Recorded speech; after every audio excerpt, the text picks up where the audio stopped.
चमत्कार एक ऐसा शब्द है जो किसी भी व्यक्ति को प्रभावित कर सकता है, लेकिन ये घटना थोड़ी देर के लिए ही होती है और इसको भ्रम भी कहा जा सकता है।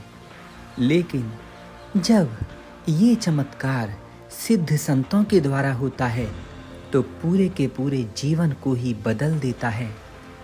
वास्तव में चमत्कार एक ऐसी घटना है जो किसी भी व्यक्ति को प्रभावित करे, परंतु सिद्ध संतों के चमत्कार उनकी कृपा के रूप में होते हैं जो आपके जीवन को भी बदल देते हैं।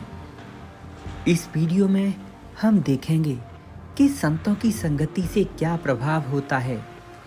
एक दुराचारी और पापी व्यक्ति अगर उसको सही संगति मिल जाए तो उसका पूरा जीवन बदल जाता है। लेकिन कैसे?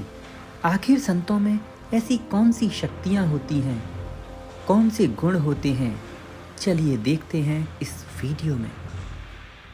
साधूनां दर्शनं पुण्यं तीर्थभूता हि साधवः कालेन फलते तीर्थ सघ्य साधु समागमः। साधुओं के दर्शन मात्र से ही तीर्थ में स्नान करने का फल तुरंत प्राप्त होता है। तीर्थ में स्नान करने का फल तो वास्तव में थोड़े समय बाद मिलता है, लेकिन सिर्फ साधु पुरुषों के संग से ही वो फल तुरंत प्राप्त हो जाता है। अर्थात मनुष्य का मन तुरंत ही निर्मल हो जाता है। ऐसा महान आचार्य चाणक्य ने कहा था, पारस में और संत में बड़ो अंतर जान, वह लोहा सोना करे वह कर आप समान।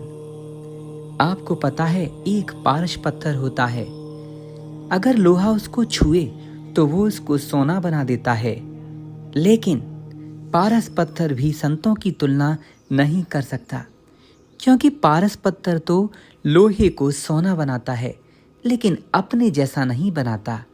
वहीं संत इतने महान और श्रीहरि को हृदय में रखने वाले होते हैं कि वे शिष्य को अथवा भक्त को उसके अज्ञान को नष्ट करके अपने जैसा बना लेते हैं।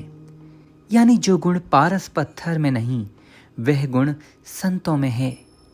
नहीं शीतल है चंद्रमा, हिम नहीं शीतल होए, कबीरा शीतल संत जन, नाम सनेही सोए। संत विटप सरिता गिरिधरनी, परहित हेतु सबन की करनी। संत पुरुष परोपकार के लिए ही अवतार लेते हैं। वे दूसरों के सुख में प्रसन्न होते हैं और कहीं दूसरा दुखी हो जाए तो वे उसके दुख को दूर करने के लिए चिंतित हो उठते हैं।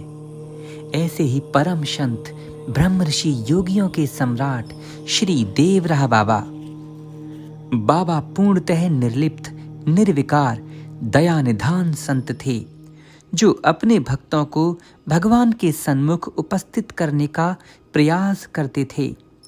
श्री देवराह बाबा सदा भक्तों से कहते, बच्चा, जब हृदय पर बारंबार राम नाम का रगड़ पड़ेगा तो भगवान का साक्षात्कार हो जाएगा, इसमें कोई संदेह नहीं। वैराग्य, ज्ञान, योग, प्रेम, तप, ये 5 चीज चाहिए प्रभु के दर्शनों के लिए। होने तो ये 5 चाहिए, लेकिन अगर ये 5 भी ना हो पाए तो इनमें से कोई एक दृढ़ करके भजन किया जाए तब भी उसका बेड़ा पार हो सकता है। लेकिन कलयुग की इस कलुषितता को देखकर और समय की क्षीणता को देखते हुए एक आम मनुष्य के पास इतना समय नहीं कि वो वैराग्य, ज्ञान, योग, प्रेम और तप, इन 5 का संयम पा सके, इन पर काबू पा सके। और तो और उसकी क्षमता तो इतनी भी नहीं कि वो इनमें से कोई एक भी दृढ़ कर सके। लेकिन श्री देवराह बाबा सरकार बताते हैं, बच्चा, अगर ये भी ना हो सके तो बस राम नाम का जाप ही सर्वोत्तम है। वह सब कुछ है, वो कौस्तुभ मणि है, वो कल्प वृक्ष है, जो चाहिए वो प्राप्त होगा। राम नाम का निरंतर जाप। बड़ी से बड़ी बाधाएं कड़ी से कड़ी कठिनाइयाँ, चाहे जो भी हो, राम नाम का जाप अगर आप दृढ़ता पूर्वक कर लेंगे,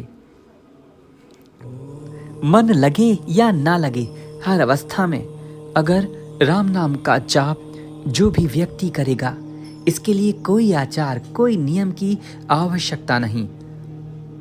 आवश्यकता है तो बस जाप की। लेकिन हाँ, अगर जाप के साथ प्रभु के रूप का ध्यान और किया जाए तो सर्वोत्तम है। यह छोटी सी क्रिया करने मात्र से ही मनुष्य तुरंत ही बड़ी बड़ी चिंताओं से मुक्त हो सकता है, बड़े से बड़े संकट से पार जा सकता है। इतना ही नहीं, भव सागर से भी दूसरों को तारने वाला तारक बन सकता है। राम ने शिव कर गए कालकूट विषपान। राम नाम का इतना प्रभाव है कि भगवान भोलेनाथ तीनों लोकों को दग्ध करने वाला हलाहल कालकूट विष पी गए। राम नाम के ही प्रभाव से जुड़े रहिए। जय श्री हरि।